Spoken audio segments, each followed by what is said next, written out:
పాపం చేసి దేవుడు అనుగ్రహించిన మహిమను పొందలేకపోతా ఉన్నారని దేవుని యొక్క వాక్యం సెలవిస్తూ ఉంది. కీర్తన గ్రంథంలో కూడా జన్మత మానవుడు పాపి అని, తల్లి గర్భంలోనే నేను పాపుగా పుట్టి ఉన్నానని దావీదు మహారాజు తెలియపరుస్తూ ఉన్నారు.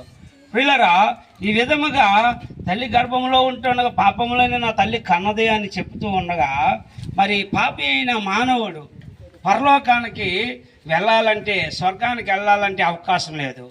అలా అవకాశం లేని సమయంలో యేసు ప్రభువు వారే మరి సర్వమానవాళ యొక్క పాపము నిమిత్తము తన నిష్కలంకమైన రక్తాన్ని చిందించి తన ప్రాణాన్ని పెట్టి ప్రియులరా మనందరి కొరకు పాపం నుంచి విమోచన కలుగు చేశాడు.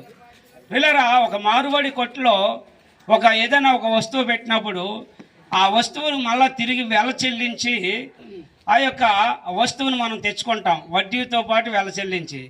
అలాగే నీ నిమిత్తము నా నిమిత్తము యేసుక్రీస్తు వారు తన రక్తాన్ని చిందించి ప్రాణము పెట్టి వెల చెల్లించి మనకి పాపము నుంచి విమోచన కలుగు చేస్తున్నారు పిల్లరా.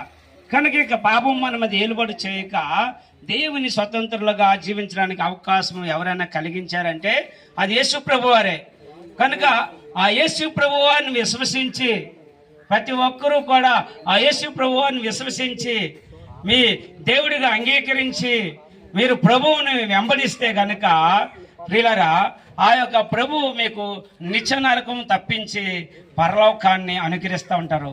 ఎందుకంటే నీవు చేసిన పాపంకి నేను చేసిన పాపంకి ఆయన కలువరి చెరువులో తన చేతులకి మేకులు పొడిపించుకున్నారు. ప్రియులారా, ఈ చేతితో తల్లిని కొట్టిన రోజులు, ఈ చేతితో అన్నను కొట్టే రోజులు, ఈ చేతితో అనేకుల్ని కొట్టే రోజులు, బిడ్డలు కొట్టే రోజులు, భార్యను కొట్టే రోజులు ఉన్నాయి. ఈ చేతులకి పడవలసిన శిక్ష అంతా కూడా యేసు ప్రభువు తన చేతులకి ఆ యొక్క మేకులు పొడిపించుకున్నారు. కాళ్ళతో అనేక పర్యాయములు చెడు స్థలాలకు తిరిగాం. మరి నీకు నాకు రావాల్సిన శిక్ష మన కాలుకి రావాల్సిన శిక్ష ఆయన కాలుకి మేకులు పొడిపించుకున్నారు. అదేవిధంగా ఈ పక్కతో అనేకమైన పాపపు పనులు చేశాం.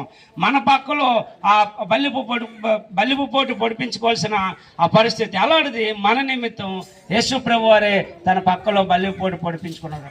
ఇలాగా తలలో వచ్చే ఆలోచనల ద్వారా, చెడు ఆలోచన ద్వారా, చెడు తలాపుల ద్వారా నీకు నాకు రావాల్సిన శిక్షకి ఆయనే ముళ్ళ కిరీటం ధరించుకొని మన ప్రతి విధమైన శిక్ష అంతా ఆయనే భరించారు. కనుక ఆయన భరించున్నారు. కనుక ఆ భరించిన దేవుడి యందు ఎవరైతే విశ్వాసం ఉంచుతూ ఉంటారో ఇంకా పాపం మన మీద ఏలుబడి చేయక పరలోకానికి స్వతంత్రించుకుంటామని దేవుని యొక్క వాక్యం సెలవిస్తుంది. కనుక ప్రియ దేవుని బిడ్డలారా, మీరు ప్రభువుని విశ్వసించండి, దేవుని నమ్మండి, పరలోకాన్ని స్వతంత్రించుకోండి. మళ్ళా ఆయన రాకడ సమయం అతి త్వరలోనే ఉంది. ఆయన రాకడ సమయం రాకముందే మీరందరూ ప్రభువుని మీ దేవుడికి అంగీకరించి మరి దేవుని యొక్క కృపలో వర్ధిల్లుతారని ప్రేమతో కోరుతా ఉన్నాను. దేవుడి ధర్మవరం ప్రాంతాన్ని దీవించి ఆస్వాదించిన గాక.